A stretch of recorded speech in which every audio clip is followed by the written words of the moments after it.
नाज़रीन अस्सलाम वालेकुम। आप देख रहे हैं सियासी टीवी। क़ौमी ख़ुनाई में आप सबका इस्तक़बाल है। मैं मोहम्मद सिद्दीक़। सबसे पहले सुर्ख़ियों पे एक नज़र डालते हैं। वज़ीर-ए-आज़म मोदी के हाथों केरला में बंदरगाह का इफ्तिताह। जदीद बंदरगाह को माशी तब्दीली का मौका करार दिया। अडानी की भी तारीफ़ की, मगर अपोजिशन को बनाया तंज का निशाना।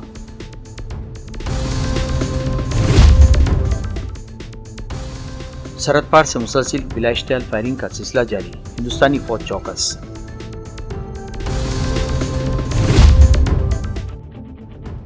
हिंदुस्तान और पाकिस्तान को अमन की राह इख्तियार करनी होगी।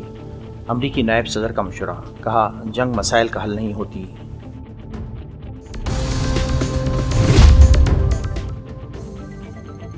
दिल्ली में शदीद आंधी और बारिश, मकान की छत गिरने से माँ और 3 बच्चे जा बहा। परवाजें मुतासिर, रेड अलर्ट।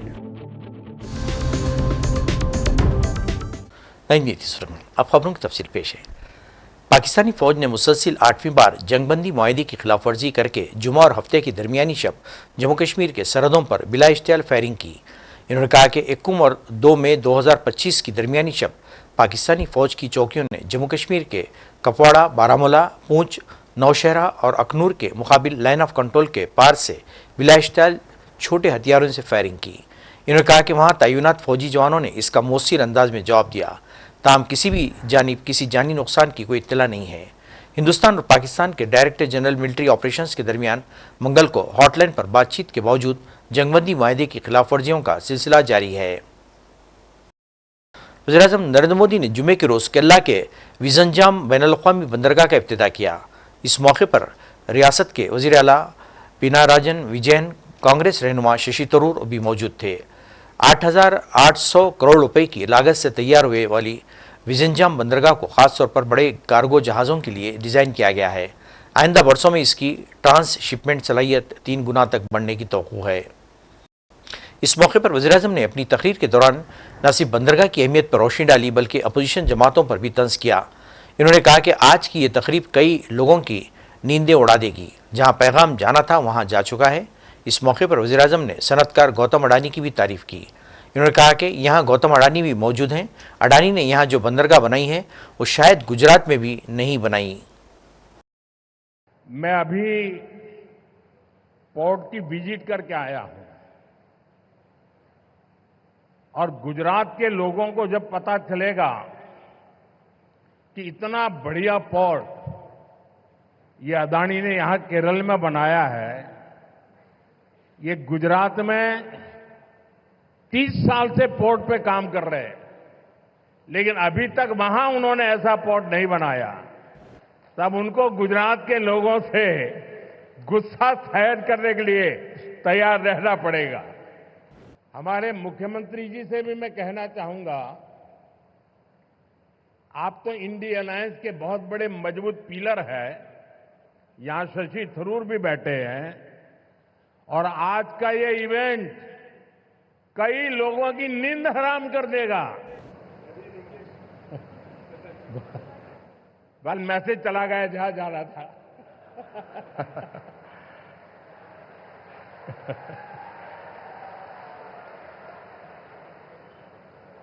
इस सी पोर्ट को 8,800 करोड़ रुपए की लागत से तैयार किया गया है।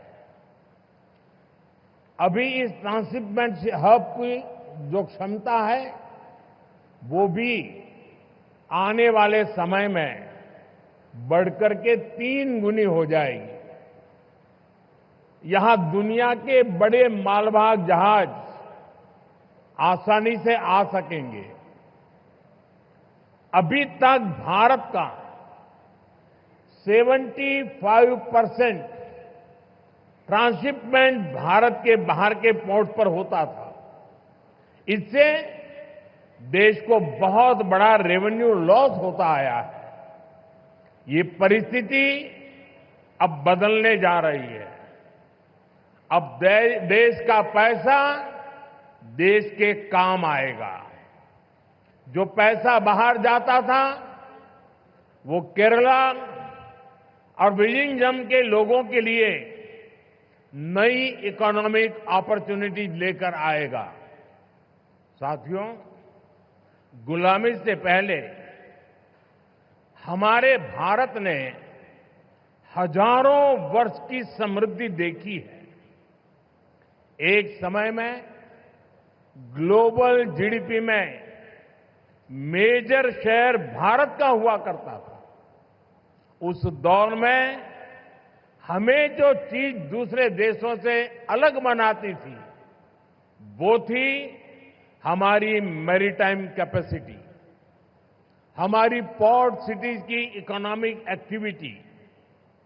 केरला का इसमें बड़ा योगदान था। पहलगाम दहशतगर्दाना हमले के बाद हिंदुस्तान में मुकीम पाकिस्तानी शहरी की वतन वापसी का सिलसिला जारी है। इस दरमियान बेंगलुरु में रहने वाले एक पाकिस्तानी शख्स ने अपने और अपने फैमिली के अरकान को पाकिस्तान भेजे जाने पर रोक लगाने का मुतालबा करते हुए सुप्रीम कोर्ट में अर्जी दाखिल की थी। इस अर्जी पर आज अदालत उज़्मा ने समाअत की।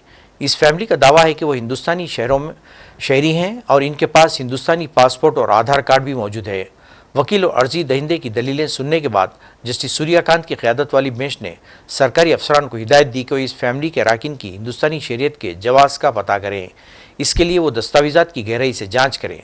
दूसरी जानिब कई पाकिस्तानी शहरी सरहदों पर फंसे हुए हैं क्योंकि पाकिस्तान ने उन्हें अपनी सरहद में दाखिल होने से रोक दिया है। पाकिस्तान में शादी होके गई हूँ कराची में और यही दिल्ली की रहने वाली हूँ। मैं अपनी माँ से यहाँ मिलने आई थी, उनकी तबीयत बहुत ख़राब थी। जब फादर की डेथ हुई मैं तब भी नहीं आ सकी। मैं 6 साल बाद अब अपनी माँ से मिलने आई थी तो मुझे इस तरह से जाना पड़ रहा है, लेकिन अब भी ये लोग मना कर रहे हैं, जाने नहीं दे रहे। अब आप बताएं, एक औरत का सिर्फ परिवार होता है, उसके बच्चे होते हैं, वही उसकी फैमिली होती है, उसके अलावा कोई और उसका नहीं होता। या फिर जब शादी हो जाती है तो कोई भाई बहन या माँ कुछ नहीं होता वो घर। आप यहाँ आ रहे हैं, कब से आ रहे हैं यहाँ जाने के लिए और कहा अब क्या कहा? अभी 2 दिन से हम यहाँ आ रहे हैं। कल भी हम यहाँ सुबह 6 बजे के आए हुए। हमारे छोटे छोटे बच्चे ये भी परेशान हो रहे हैं कि इनको भी जाना है, हमें जाना है, हर हाल में आज लाजमी जाना है। यहाँ से हमें इजाजत दिलवाएं आप लोग। उन्होंने पाकिस्तानियों को अलाउ किया है कि उन्होंने एक्सेप्ट किया कि जिनके पाकिस्तान पासपोर्ट है उनको भेजा जाए। आपके बच्चों के पाकिस्तान पर आप इंडियन पासपोर्ट? मैं अपने बच्चों को नहीं जाने दूंगी मेरे बगैर। मुझे मेरे बच्चों के साथ जाना है। मेरे वहाँ पर भी मेरे बच्चे हैं, मेरे बच्चे बहुत रो रहे हैं, बहुत परेशान हैं, बहुत रो रहे हैं। वो वीडियो कॉल्स पे, मम्मा कब आओगे, मुझे मेरी फैमिली से मिला दें। हुकूमत से मेरी गुजारिश है कि मुझे मेरी फैमिली से मिला दें। मेरी बच्चे, मेरी 2 बच्चियाँ हैं वहाँ पर, मेरी बेटियाँ हैं, मेरा एक बेटा है। मुझे जाना है, मुझे आज बस आज हर हाल में यहाँ से जाने दें। आप दोनों सिस्टर थे? दोनों सिस्टर आए थे? जी, हम दोनों सिस्टर हैं, दोनों ब्रदर्स के साथ हमारी शादी हुई है। मैं अपनी बहनों को छोड़ने आया था और मैं अपने छोटे भाई के साथ छोड़ने आया था, जिसका नाम मेरे साथ जो मेरा भाई है शुएब, उसके साथ मैं छोड़ने आया था अपनी बहनों को। मैं कल आया था, कल सुबह 6 बजे आया था अपनी फैमिली को लेके, दोनों बहनों को, और हम तीनों भाई आए थे क्या नाम जो है अपनी बहनों को छोड़ने के लिए। अब ये अंदर एंट्री करवा रहे हैं पाकिस्तानी पासपोर्ट की एंट्री कर रहे हैं, उस पर आपका कहना है? आपके जो भांजे वो पाकिस्तानी पासपोर्ट के बच्चे और आपकी बहन के इंडियन पासपोर्ट है। जी, मैं तो यही कहूँगा क्या नाम जो है कल हिंदुस्तान कह रहा था, वही पाकिस्तान वाले जो है एंट्री नहीं करने दे रहा है। हमने इमिग्रेशन वालों से भी बात करी है, उनसे भी करी। अब ये है, अब क्या नाम जो है अब उल्टा भी पासा पलट सकता है इंसान। क्या नाम ये भी कह सकता है क्या नाम जो है हम सबको ले रहे हैं। पाकिस्तान वाला कहता है हम तो हिंदुस्तान हो या पाकिस्तान वाला हो, हम सबको ले रहे हैं। तुम्हारा हिंदुस्तान, तुम्हारे को तुम्हारा पाकिस्तान, अब तुम्हारा हिंदुस्तान नूरी वीजा वालों को ना आने दो तो हम इसमें क्या कर सकते हैं? तो क्या सरकारों से? मेरी तो सरकार से यही गुजारिश है, मेरी मोदी जी से भी यही गुजारिश है क्या नाम जो है जो भी बात है, जो भी कुछ है, आप आपस में बैठ के बात करें, मगर इन पब्लिकों को और इन जनता को मत परेशान करें। जो आतंकी हमला है उस आतंकी हमले को, आतंकवाद को सड़ी से सख्त कार्रवाई करी जाए उनके ऊपर क्या नाम जो है। और जो पुलवामा हमला हो उस पर हम भी बड़ा दुख में हैं। 28 लोग गए, 16 अप्रैल को एक आई थी शादी होके, और जो 23 अप्रैल को वो मरी, उनका भी मार में बड़ा दुख है क्या नाम जो है। एक जोड़ा एकदम से वो हो गया, उससे भी सबको जाने जाए। अपील तो मेरी यही है, सीटते भी मेरे सारी में हमारी बहनें, माँ है, भाई हैं, बुजुर्ग के नौजवान है, सभी को मैं तो ये कहना चाहूँगा सभी को जो है जाने दें बेफिक्र होके। मेरी दोनों सरकारों से गुजारिश है, ना वो रोकें और ना ये रोकें। जो हस्बैंड वाइफ हो या वो हो उनको अलाउ कर दें, बाकी किसी को अलाउ ना करें, ना चचा ताऊ, ना नाना मामू खाला, किसी को वीज़ा भी मिली हुई हो तो उनको भी रिजेक्ट कर दें। मगर इन लोगों का बहुत खास है, जो जिनकी बीवियाँ वहाँ हैं, जिनके बच्चे वहाँ हैं, माँ बाप को बहन भाई को किसी से जुदा ना करें। मैं अपनी भाभी को छोड़ने आई थी यहाँ पर, और मेरा जो भतीजा है, इनका बेटा, वो इंडियन पासपोर्ट कैरी करता है, 1 साल का है। और हमने पाकिस्तान एम्बेसी से उसकी वीज़ा ली हुई है, लेकिन यहाँ पर हमसे ये बोला गया कि उस बच्चे को नहीं जाने दिया जाएगा और माँ को भेज दो। तो ये तो कहीं का कोई कानून नहीं है कि हम माँ को बच्चे से अलग कर दें या बच्चे को माँ से अलग कर दें। बच्चे वहाँ है, माँ यहाँ है, ऐसा तो नहीं हो सकता। बहुत छोटा बच्चा है, कैसे रहेगा वो अपनी माँ के बिना। तो मेरी दोनों सरकारों से यही अपील है कि प्लीज आप इस तरीके से मत कीजिए। ये कोई दुनिया का कानून नहीं कहता कि आप बच्चों को माँओं से अलग कर दें। उस बच्चे की हालत देखो, वो बच्चा परसों से बुखार में तपा हुआ है और ये इनकी भी हालत ऐसी नहीं है। अमरीकी नायब सदर पहलगाम हमले के बाद हिंदुस्तान और पाकिस्तान के माबैन कशीदगी पर अपनी तशवीश का इजहार किया है। उनका कहना था कि जंग मसाइल का हल नहीं होती। उनका कहना था कि दोनों मुल्कों को बातचीत के जरिए मसले का हल निकालना होगा। मुल्क के सियासी पस मंजर में जमीयतुल उलमा हिंद की मजलिस आमिला के इजलास के साथ 2 रोज़ा अहम नुमाइंदा इज्तिमा 10 मई से नई दिल्ली में मुनक़िद हो रहा है। इस इजलास में मुल्क की तमाम रियासतों के सदूर, नुज़मा, आला ज़िम्मेदारान और दीगर मंदुबीन शिरकत कर रहे हैं। आज एक जारी रिलीज़ के मुताबिक वक्फ कानून के सिलसिले में कानूनी जिद्दोजहद, पहलगाम में दहशतगर्दाना हमला, मुल्क में बढ़ती हुई नफरत, मजहब की बुनियाद पर मसाजिद, मदारिस और मकानात को सुप्रीम कोर्ट की गाइडलाइन के बावजूद गैर कानूनी कहकर बुलडोज करना समेत दूसरे सुलगते हुए मसाइल इजलास के एजेंडे में शामिल हैं। जमीयतुल उलमा हिंद मुल्क के सबसे बड़ी और सबसे ज़्यादा सरगर्म रहने वाली तंजीम है। इसके पास मुल्क और कौम की खिदमत का एक शानदार और काबिल फ़ख्र माजी भी मौजूद है।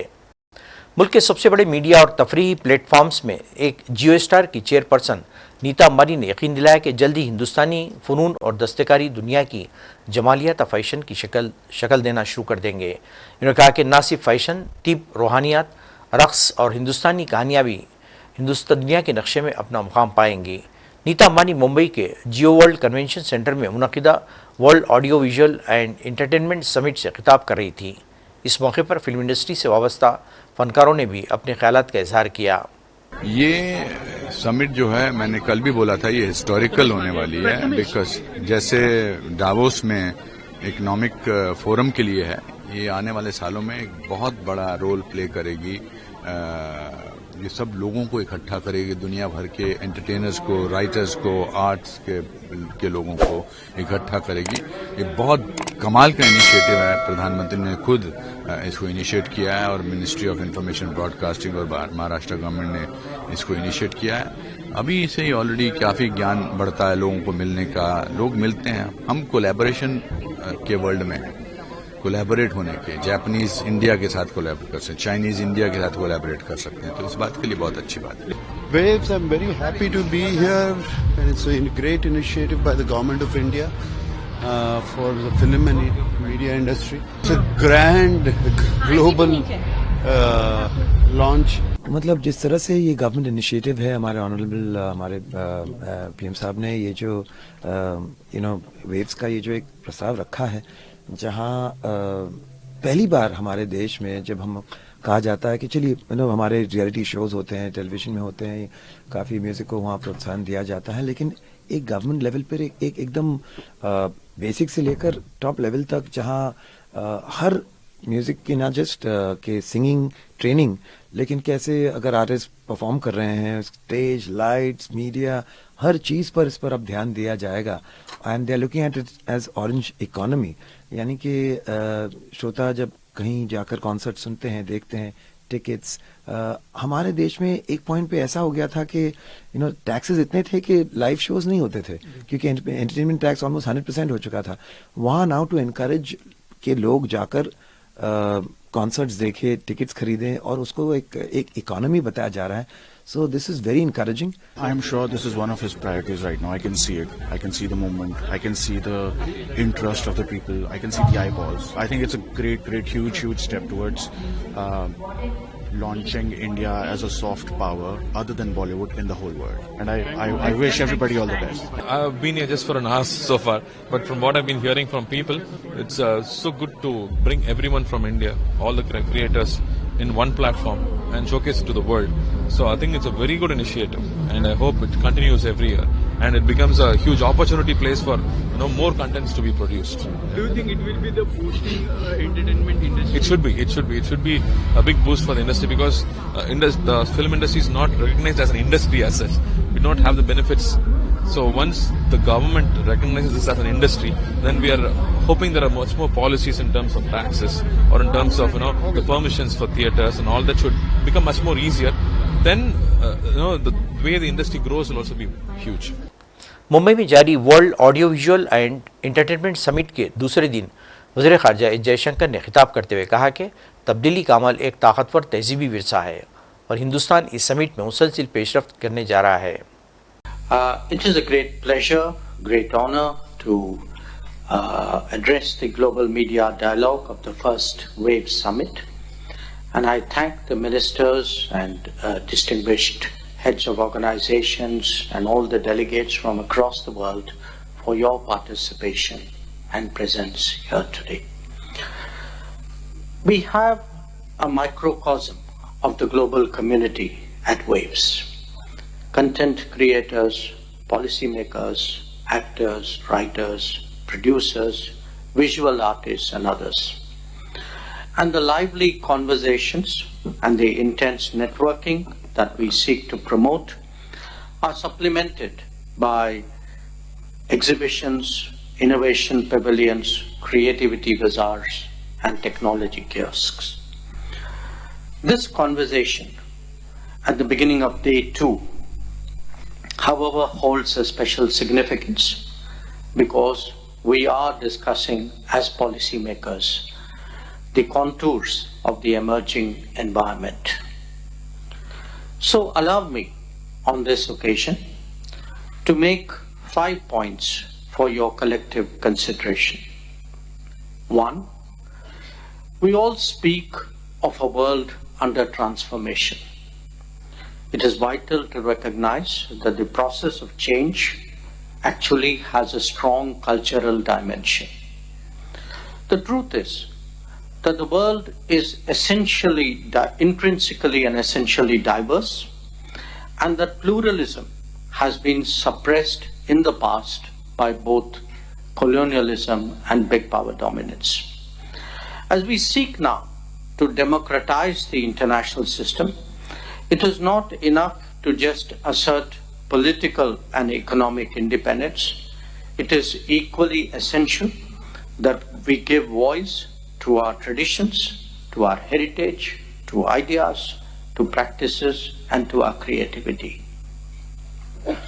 There are many voices, many experiences, and many truths that make up our world. Each one has a right to express itself and must be facilitated to do so. नई दिल्ली में जुमे की सुबह अचानक मौसम की तब्दीली के बाद शदीद बारिश और आंधी ने तबाही मचा दी, जिसके नतीजे में एक इंदोनाक हादसा पेश आया। दिल्ली के द्वारका इलाके में तेज़ बारिश और आंधी के दौरान एक दरख्त गिरने से एक ही ख़ानदान के 4 अफराद जाँ बहक हो गए, जिनमें 3 बच्चे भी शामिल हैं, जबकि एक शख्स ज़ख्मी हुआ है। पुलिस के मुताबिक ये अफसोसनाक वाक़या खड़खड़ी नहर गाँव में पेश आया, जहाँ खेत में बने ट्यूबवेल के कमरे पर दरख्त आ गिरा। हादसे के वक्त कमरे में एक ही ख़ानदान के 5 अफराद सो रहे थे। जाँ बहक होने वालों में 26 साला ज्योति और इसके 3 बच्चे शामिल हैं, जबकि ज्योति का शौहर अजय मामूली ज़ख्मी हुआ है। आंधी और बारिश के बाद दिल्ली, नोएडा और गाज़ियाबाद के कई इलाकों में दरख्त और बिजली के खंभे गिर गए, जिसकी वजह से सड़कों पर ट्रैफिक बुरी तरह से मुतासिर हुई। मुतादिद मकामात पर पानी भरने की वजह से गाड़ियाँ सुस्त रवि का शिकार हुई हैं और आवाम को शदीद परेशानी का सामना करना पड़ा। मौसम की शदीद खराबी के बाद दिल्ली एयरपोर्ट पर भी परवाज़ों का निज़ाम मुतासिर हुआ। दिल्ली इंटरनेशनल एयरपोर्ट लिमिटेड के मुताबिक ख़राब मौसम के बाद कई परवाज़ें ताख़ीर का शिकार हुईं, जबकि बास का रुख भी मोड़ दिया गया। एयर इंडिया ने मुसाफिरों को मशवरा दिया कि वो सफ़र से कबल अपनी परवाज़ों की ताज़ा सूरत-ए-हाल ज़रूर चेक कर लें, क्योंकि शुमाली हिंदुस्तान में मौसमी हालात के सबब शेड्यूल में तब्दीली मुतवक्को है। क्या कहना चाहेंगे? मैं फरीदाबाद से आया था, रेलवे स्टेशन को सामान देने के लिए, कोई रिलेटिव जा रहे थे, उनको सामान देके वापसी जा रहा था। तो बारिश को किस तरह बारिश चाहिए थी, जरूरी थी। गर्मी से राहत मिलेगी? बिल्कुल मिलेगी। बारिश हुई है, बहुत राहत है ठंड गर्मी से, काफी वो है, लेकिन क्या है कि लेकिन ड्यूटी के लेट हो गए। मैं यहाँ सुबह 5 बजे खड़ा हूँ। एक बहुत तापमान बढ़ रहा था, तो जी आप कह रहे हैं कि गर्मी से एकदम ठंडक एकदम ठंडक से आ गई है, बहुत राहत, यानी कि कह रहे हैं सुकून की सांस मिली है। लेकिन जब बारिश आती है तो एक मुश्किल ये होती है कि ट्रैफिक ज्यादा हो जाता है, बहुत ज्यादा। अभी हो गया था यहाँ पे ट्रैफिक, अभी एक्सीडेंट भी हो गया था एक यहाँ पे, 2-3 गाड़ी आगे खड़ी हुई है जो ठुक गई आपस में। और जल भराव की समस्या को लेकर क्या कहना? जल भराव तो यहाँ तो नहीं है, खैर कनाट पे के फ्लाईओवर पे है, वहाँ वो पुल के नीचे पानी भर जाता है, वहाँ भर गया। बारिश से है ना, बस गर्मी में राहत मिलेगी। हाँ आज तो थोड़ी ठंड सी महसूस हाँ, अभी ठंड का महसूस एहसास हो रहा है जी। अच्छा ये बताइए कि जब बारिश होती है तो जो ट्रैफिक लगता है उससे कितनी परेशानी होती है? ट्रैफिक तो परेशानी होती है, दिल्ली में चलता ही है। जल भराव देखा कहीं आपने आज? हाँ जी, अभी ये जो अंडरपास है ना नीचे पीछे ही, वहाँ पे है अभी पानी भरा हुआ पूरा। कितनी परेशानी हो रही है? हाँ जी, बाइकें बंद हो रही हैं, ऑटो वगैरह बंद हो रहे हैं। हम वापसी आए हैं घूम के। पानी भरा हुआ है बहुत ज्यादा, वहाँ से यूटर्न लेके आए हैं हम। बहुत परेशानी हो रही है कि इधर से जाना पड़ेगा आगे, नहीं तो वहाँ से सीधे निकल रहे थे कन्नौट प्लेस पे। कहाँ जा रहे थे? अभी गुड़गांव जाना में सुबह के समय। हाँ। अच्छा जो बारिश हुई है उससे गर्मी से कितनी राहत मिलेगी? गर्मी अभी ठंड लग रही है। नाज़रीन, आखिर में सुर्खियों पे एक और नजर। वज़ीर-ए-आज़म मोदी के हाथों केरला में बंदरगाह का इफ्तिताह। जदीद बंदरगाह को माशी तब्दीली का मौका करार दिया। अडानी की भी तारीफ की, मगर अपोजिशन को बनाया तंज का निशाना।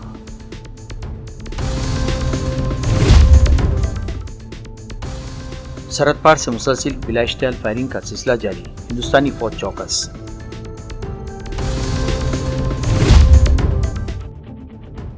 हिंदुस्तान और पाकिस्तान को अमन की राह इख्तियार करनी होगी। अमरीकी नायब सदर का मशवरा, कहा जंग मसाइल का हल नहीं होती।